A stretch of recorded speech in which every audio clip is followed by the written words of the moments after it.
Greetings. My name is Keith Lewin, and I'm giving you a lecture on educational planning today. The focus of my remarks will be on escaping the low financing trap which affects low-income countries and has meant that they've been unable to finance universal access to educational services despite promises that date back as far as the UN Declaration of Human Rights in 1948. Well, without further ado, let me say that this presentation will be in two parts. The roadmap for the presentation looks something like this. First of all, I'll elaborate on what I think the problem is. Secondly, I will talk in some detail about the nature of the low financing trap which affects low-income countries. And thirdly, I'll explore the basic arithmetic of educational financing. We will then have a short break. And in the second part of this lecture, I'll talk about how countries fall into different bands and cross different thresholds in terms of educational financing levels, which make it more or less likely that they will meet the Sustainable Development Goal targets and those that are set by national governments. Secondly, I'll be talking about how this generates a taxonomy of opportunity, which is different in different groups of countries. And thirdly, I will direct my remarks to how it may be possible to escape the financing trap in the future. So that's where we're going, and without further ado, let's get on with it. First of all, let me make a comment about the unprecedented progress which has taken place in terms of educational development over the last 30 years and indeed over the last 50. It's a period which has seen the number of young people, children and youths enrolled in education explode almost exponentially, and certainly much faster than the population has been growing. Whereas in 1990 there were many parts of the world where many children didn't complete primary school, never mind secondary or tertiary, this is becoming less and less the case. If you look at this chart, which shows how countries are distributed on the UNDP Education Index, which is a mixture of participation at primary and secondary, tertiary level and literacy levels, you can see that only a few parts of the world were dark blue, indicating that virtually everybody was literate and that virtually everybody completed secondary schooling, and a good many, half the population also, were accessing higher education. That was the situation in 1990. 20 years later, 2019, you can see that the colour of the chart has changed dramatically and that there's virtually no yellow left on it and only a little bit of light green, suggesting that the number of countries where educational access is completely compromised in terms of physical access are relatively small, a minority, somewhere perhaps between 5 and 10% of the countries in the world. This is still a problem, a very serious problem in those countries. But for much of the rest of the world, participation rates have improved dramatically, and much more learning, it has to be said, is taking place. Although it's true that learning levels give rise to a great deal of concern, and there is a kind of learning crisis, as the World Bank Development Report 2018 points out, it's not true that fewer children are learning. That is to say, first of all, a lot more children are learning, and even if some of those children, proportionally speaking in particular countries, may be experiencing a decline in educational achievement levels, this is not generally true, and across the world, across the population of the world, it's very clear that more people are learning more things to higher levels. Having said that, though, there is a problem and there's a set of issues. The one I wish to focus on today is to just remind ourselves as we look at these charts and this progress that it hasn't necessarily been accompanied by similar increases to participation in financing. Over this period of the last 30 years, the proportion of GDP allocated to educational services, to financing public education systems, has on average not changed in low and middle income countries. We can chart these proportions and continuous data sets now in a fairly convincing way, which show that although the number of participants in education systems has grown enormously, the number of teachers employed has grown enormously, and in both cases faster than population. It hasn't been true that the amount of finance allocated to public education systems to support learning has grown in the same way. Indeed, the proportion of GDP has remained pretty much static. It has equilibrated at levels which are insufficient to guarantee that the goals set by the Sustainable Development Goals of the United Nations will be met, and it hasn't grown fast enough in many of the poorest countries to meet the aspirations and expectations of national plans. So that's where we find ourselves. It does begin to look like there's a bit of a financing trap, which is up to a certain level, it's possible to make a degree of progress and increase allocations to education systems. But beyond that, it becomes quite difficult to progress further.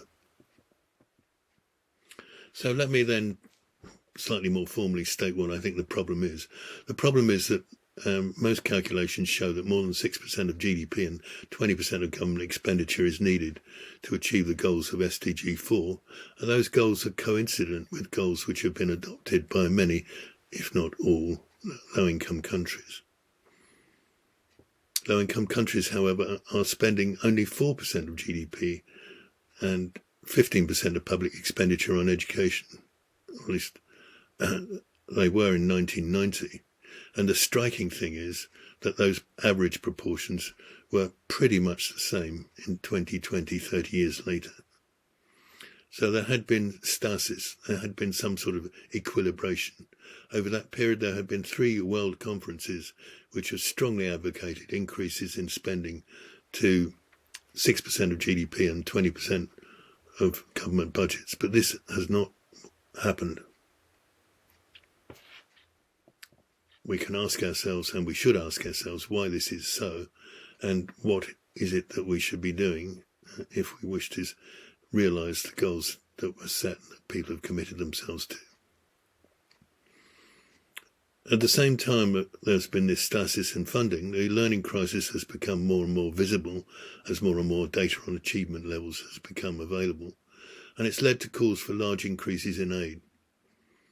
We estimate that an additional $35 billion or so is needed to support the costs of educating all the children in sub-Saharan Africa, and another $15 billion probably, if we include within that the development costs of school buildings alongside the recurrent costs of teachers' salaries. But at the time this learning crisis has become visible, aid to education is under pressure, and it provides less than 3% of all education spending to SSA. It rather looks like we have seen peak aid, that is to say, a maximising of the amount of aid to education which is being given by bilateral and multilateral agencies, and that, not least because of the impact of COVID, the appetite for more aid to education has actually been diminishing. The figures for this are later in this paper. We have to remember in any discussion of concessional financing and aid that grants cannot provide a solution to the problem of recurrent educational financing of nothing like sufficient magnitude, and of course grants in aid are not a reliable resource of recurrent financing. Similarly, we have limitations on the extent to which borrowing can alleviate financial shortfalls. Money that's borrowed always has to be paid back, and about half the countries in sub-Saharan Africa are spending as much on debt servicing as they are on their entire education systems.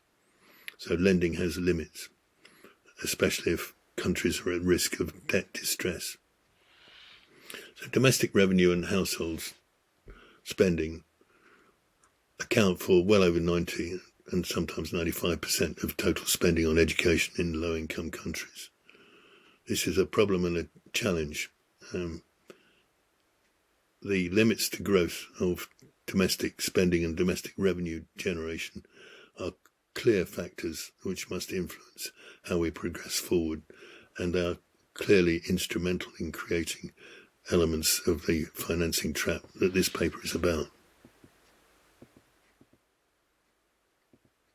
Here's some data on aid. This is showing aid as a percent of GNI, gross national income, and you can see there that the general trend tendency has been for a reduction over the last 20 years as a percent of GNI, that in low-income countries that has diminished to around about 12% of the total GNI, and in low-middle-income countries about 4%.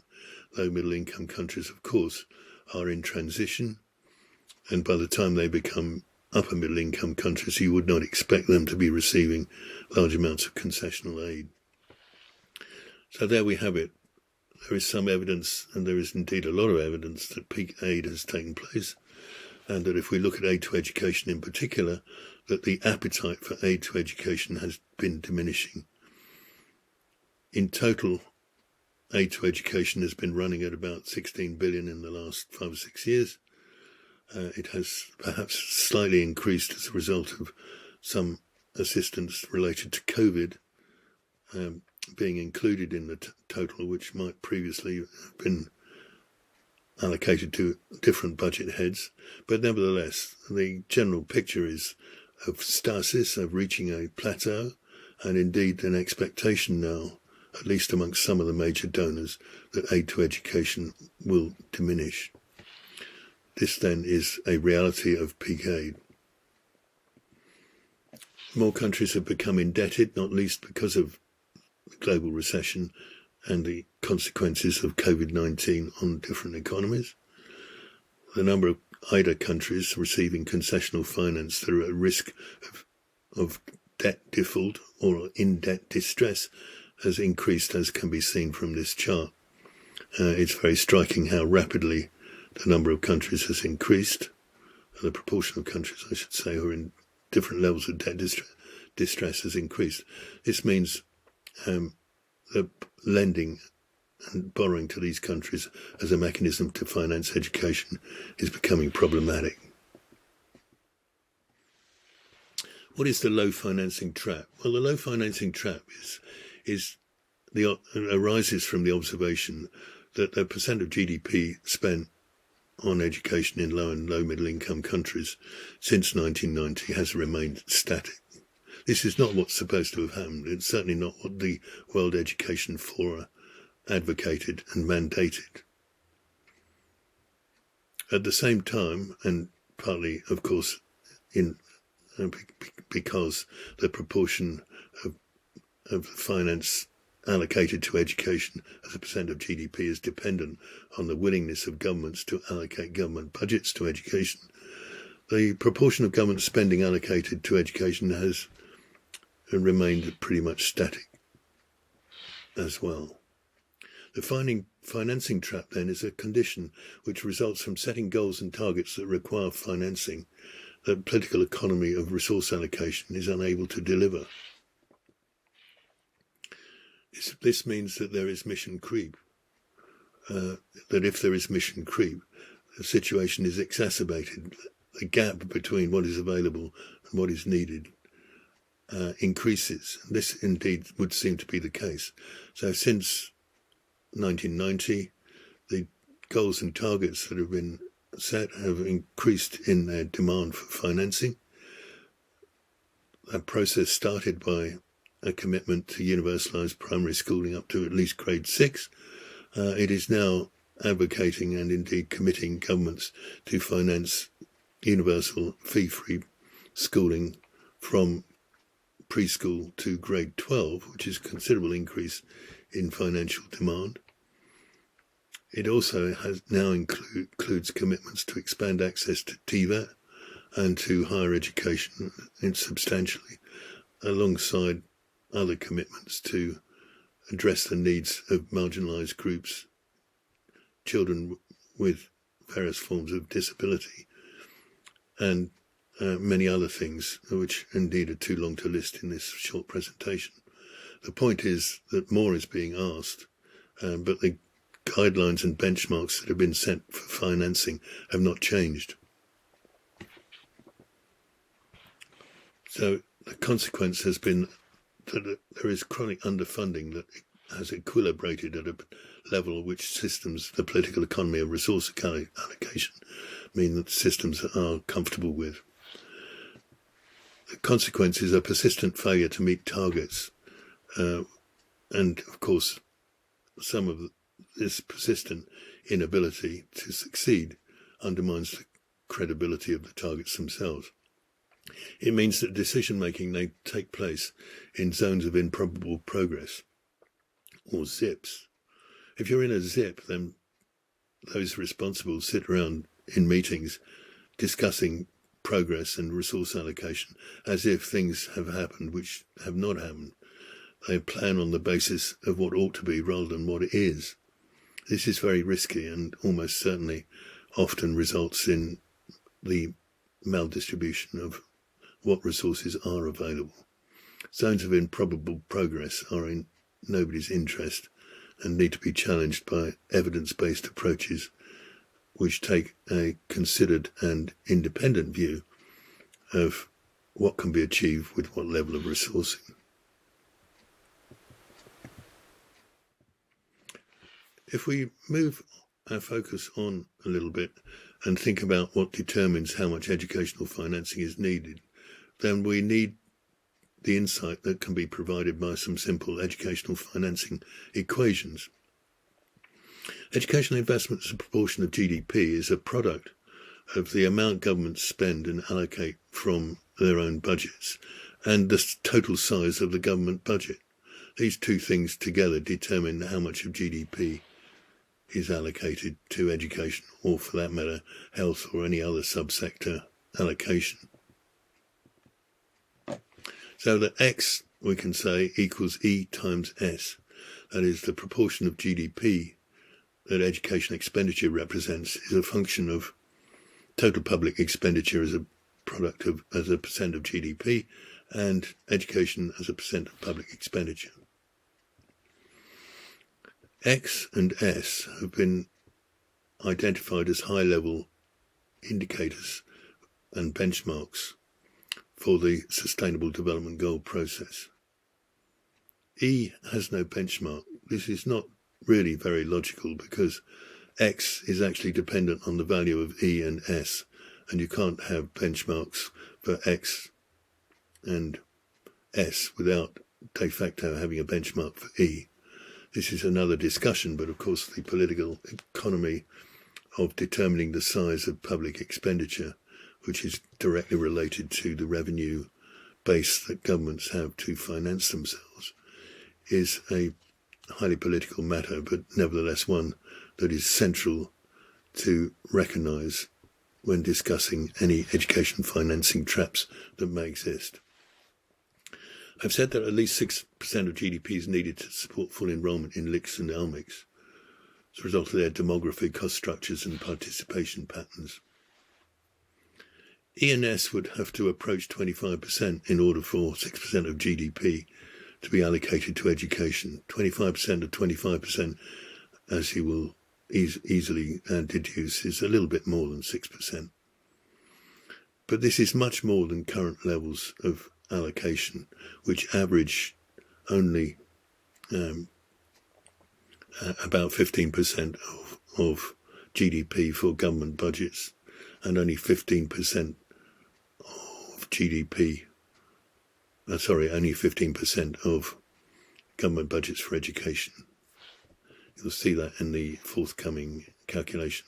So a financing trap occurs when X, that is E and S, are consistently too small to finance whatever the aspirations and global goals are, whether they're SDGs or national goals.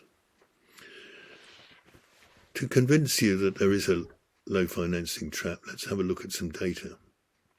Here we see the education spending as a percentage of GDP over a 20-year period.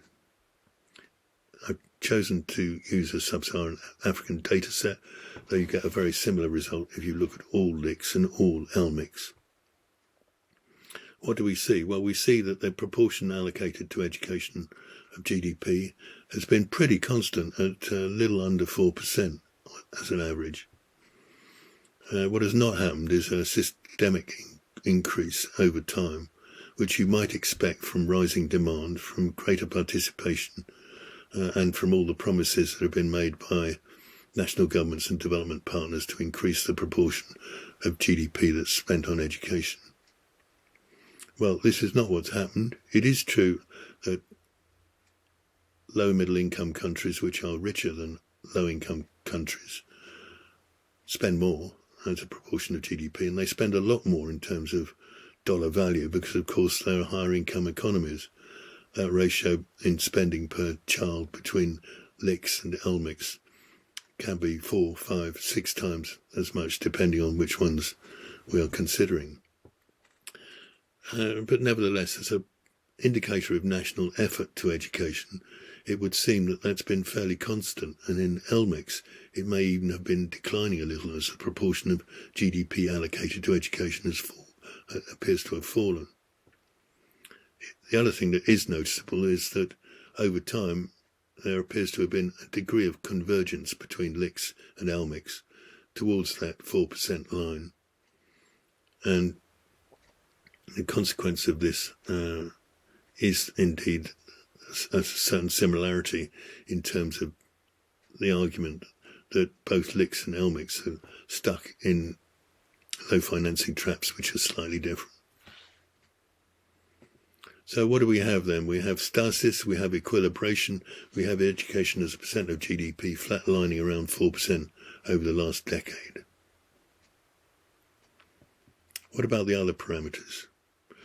Well, the total government expenditure as a percent of GDP has also flatlined. If we look at the average there, it's pretty much a straight line with a dip in the 2006, 2007, around about that time. But the overall picture is one where LMICs characteristically spend more, about 20% of GDP on government expenditure, total government expenditure, and LICs spend less, around about an average of 13%. It's noticeable amongst the LICs that there's quite a big step around the time of the financial crisis. This was probably not the result of spending more on government expenditure. It was a result of the fact that GDP dropped and therefore revenue dropped, and that expenditure of governments proved sticky in the downturn, as they say, as it was not advisable to cut the salaries of government employees. Again, the causality will be complex, but the overall picture here is clear again that although there are perturbations year on year and fluctuations, the overall picture is one of stasis and equilibration around a particular level, namely around about 16%, 17% in this case, as being the mean size of government budget in relation to GDP. This should be enough to get most children educational opportunities, but probably not all, especially if there is an expanded agenda as a result of mission creep. So that's where we stand on government expenditure as a percent of GDP. And lastly, we can look at how much of the government budget is allocated to education, and if we do that, we'll see that again we've got equilibration happening. It's settling down around 14-15%. There does seem to be some convergence between LICs and LMICs that arrive at the same levels at the end of the period.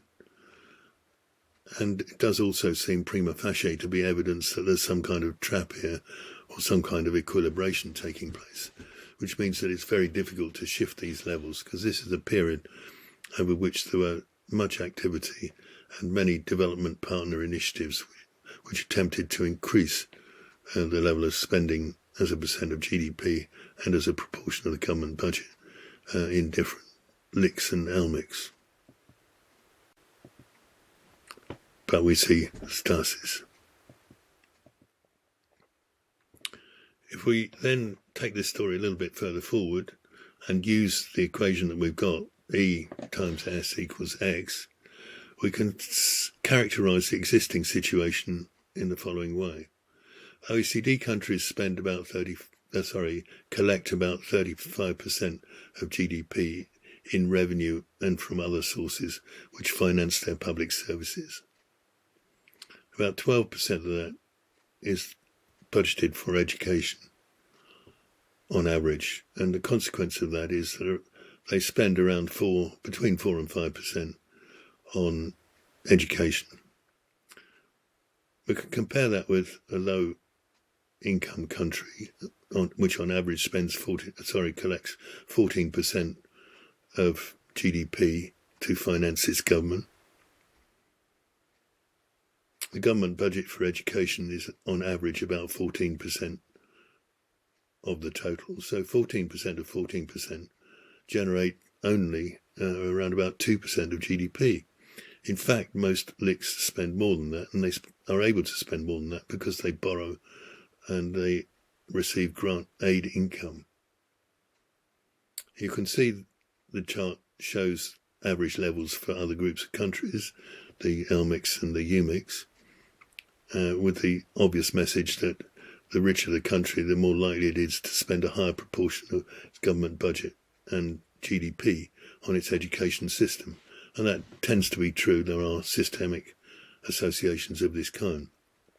We can ask the question, how much extra would we have to allocate in order to reach the 6% of GDP that we've said is desirable or indeed necessary? And the answer looks like this. If you watch the bars, you will see that they have grown now. So that in the case of low-income countries, one possible scenario is to increase domestic expenditure of governments to 20% of GDP and to increase spending on education to 30% of the government budget. 20% of 30% is indeed 6%. So that's one way of doing it. But you would have to believe that you can increase the average spend, the average size of a government in a LIC from about 14 or 15% of GDP to 20%. You would have to believe that you would be able to increase the allocation to education from about 15% to 30%. You'd have to double it. This may not be feasible. There are other similar increases for different groups of countries at different levels of income. They're smaller for LMICs and UMICs, but nevertheless substantial. Whether any of these things are possible, I think, is a question that can only be answered in relation to specific countries and their political economy of resource allocation and revenue generation. But the nature of the problem is clear, and the reason for the differences between groups of country is partly apparent. One reason why OECD countries spend less as a proportion of government budgets is because their government budgets are much bigger as a proportion of GDP. But the other reason is they have far fewer children per working age adult, and particularly per tax-paying adult. So it's much easier for them to finance the investment per child at a higher level than it would be if the ratio between adults and children was different. Let us then just draw things to a temporary conclusion by reminding ourselves that although the problem that we've described looks rather big in magnitude and problematic in the sense that it shows stasis and equilibration, and which may be an indication of diminishing appetite to finance education. In fact, the magnitude of the problems we're looking at, if we put them in perspective, seems that it could be quite manageable, or at least much progress could be made with a somewhat different approach. The total gross development product of sub-Saharan Africa is about $1.8 trillion.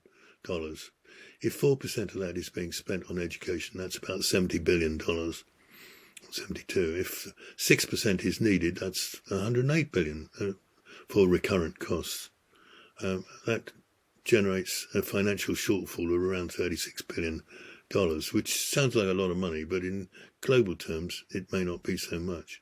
It is a lot of money, however, though, in relation to flows of aid to basic education in sub-Saharan Africa, which seem to run at about $2 billion a year. The total global aid to education is $16 billion, of which at least 40% is not for school education at all, maybe even 50%, depending on which region one looks at. So whatever the construction of the problem is, aid is a small part of the shortfall, and indeed a very small fraction of total spending on education, even in the poorest countries, which of course receive a greater proportion of aid than the richest ones do.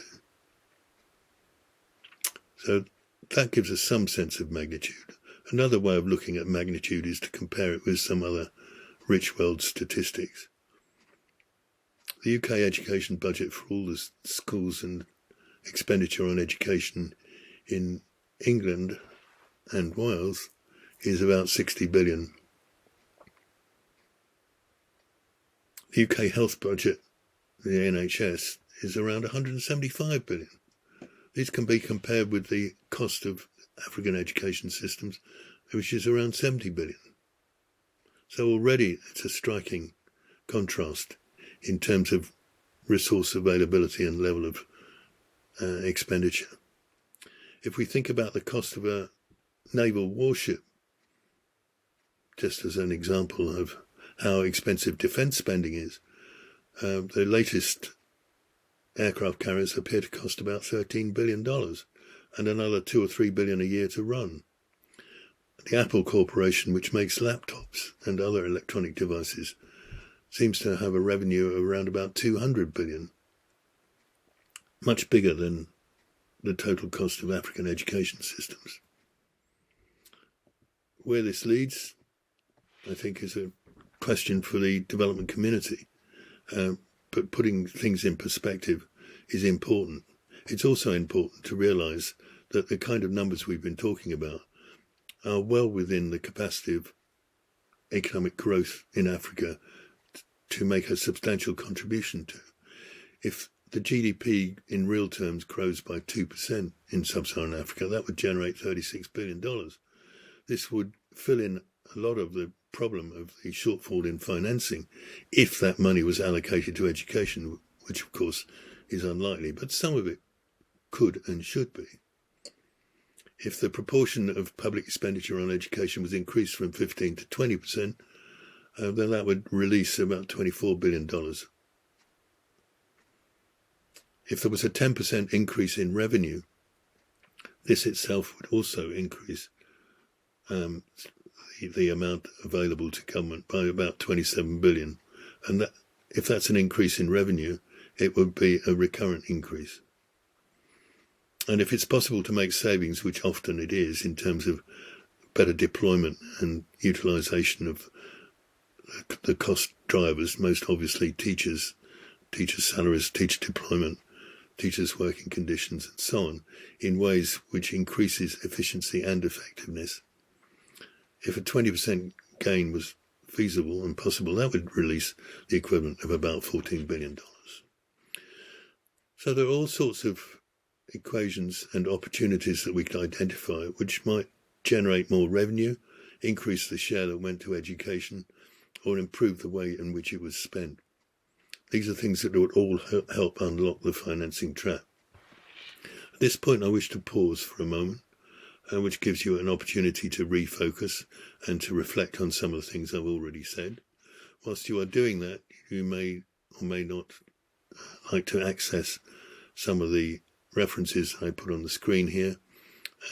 These are resources for learning related to this lecture, which you can follow up at a subsequent date. They are all, of course, free on open access.